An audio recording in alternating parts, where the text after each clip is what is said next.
Ya, assalamualaikum warahmatullahi wabarakatuh, kawan-kawan kicau mania. Semoga dalam kondisi yang sehat selalu ya.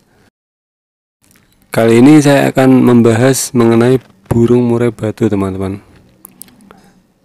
Banyak yang bertanya, teman-teman di sekitar saya, bagaimana merawat murai batu selama mabung. Nah, kali ini saya menyampaikan rawatan versi saya ya teman-teman, karena kadang itu berbeda antar satu dan lainnya.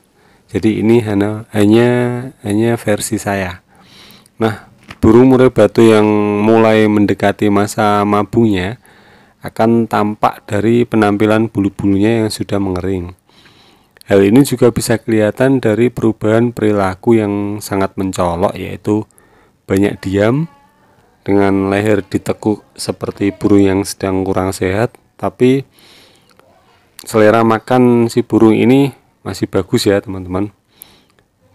Kotoran burung juga masih bagus, jadi itu burung sehat, tapi kondisinya seperti itu, gelagatnya seperti itu. Jadi umumnya itu sudah jarang bunyi ya teman-teman. Jika kita pada suatu saat melihat burung murai batu di rumah itu ada gejala seperti itu, maka tindakan yang paling aman adalah full kerodong burung tersebut. Jangan dijemur ataupun dimandikan, sambil kita selalu memantau bentuk kotorannya. Apabila beberapa hari ke depan itu kotorannya masih selalu tetap bagus, berarti itu si murai akan memasuki masa mabungnya. Biasanya paling lama 2 mingguan setelah itu akan tampak bulu sayap atau bulu halusnya yang mulai berjatuhan. Langkah-langkah yang saya ambil biasanya ini teman-teman, yang pertama full kerodong, yang kedua jika memungkinkan isolasi si burung dari suara burung murai batu lainnya. Agar supaya proses mabungnya itu lancar, saya isolasi ya teman-teman. Jadi saya isolasi dari suara burung murai batu lainnya biar tidak tersendat-sendat mabungnya. Yang ketiga, full dimaster ulang, karena ini adalah kesempatan terbaik untuk memperbaiki dan menyempurnakan isian murai batu tersebut. Bisa pakai MP3 yang hemat tapi bermanfaat sekali, bisa pakai masteran asli. Yang keempat, maaf ini versi saya sendiri ya teman-teman.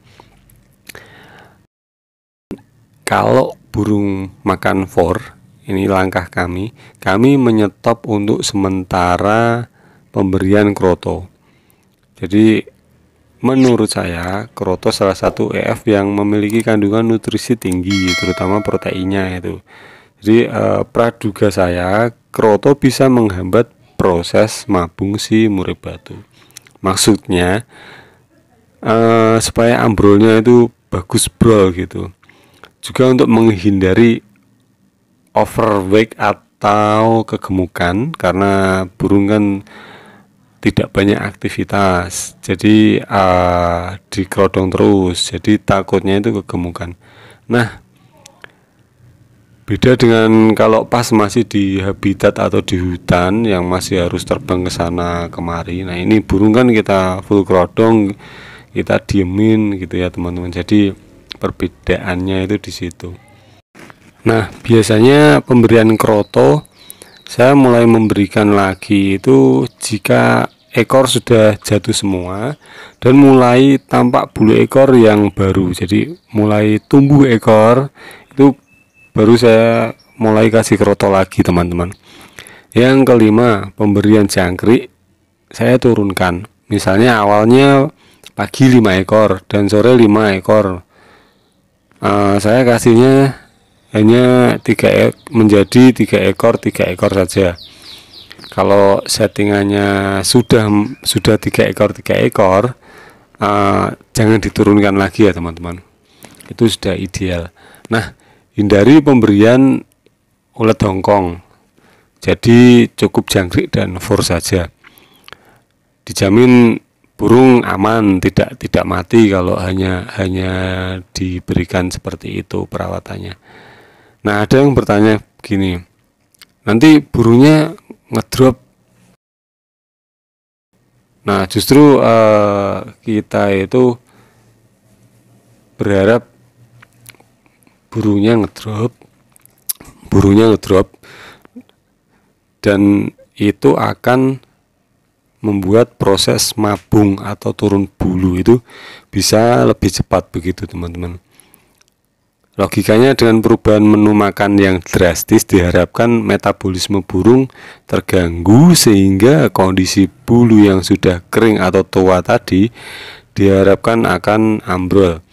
Nah, yang keenam, sangkar itu dibersihkan cukup 4 hari sekali. Air minum setiap hari ya, tetap. Yang ketujuh, usahakan jangan sering-sering melihat burung murai batu itu, karena yang sedang menjalani proses mabung membutuhkan ketenangan yang full ya teman-teman. Yang kedelapan, kapan boleh memandikan murai batu itu? Selama bulunya masih ngerontokin bulu, lebih baik jangan dimandikan dulu supaya proses mabungnya berjalan lebih cepat. Nah, selain itu biasanya si burung juga tidak mempunyai selera untuk mandi ya teman-teman, karena kondisinya lagi kurang fit. Nah, kami memulai memandikan itu jika ekor barunya sudah mulai tumbuh sekitar 5 cm lah. Itu pun hanya 1 minggu sekali teman-teman. Baru kalau sudah full kita rawat intensif lagi. Begitu teman-teman, versi saya merawat burung mabung. Semoga bermanfaat ya teman-teman. Tetap semangat mengorbitkan burung jawara. Assalamualaikum warahmatullahi wabarakatuh.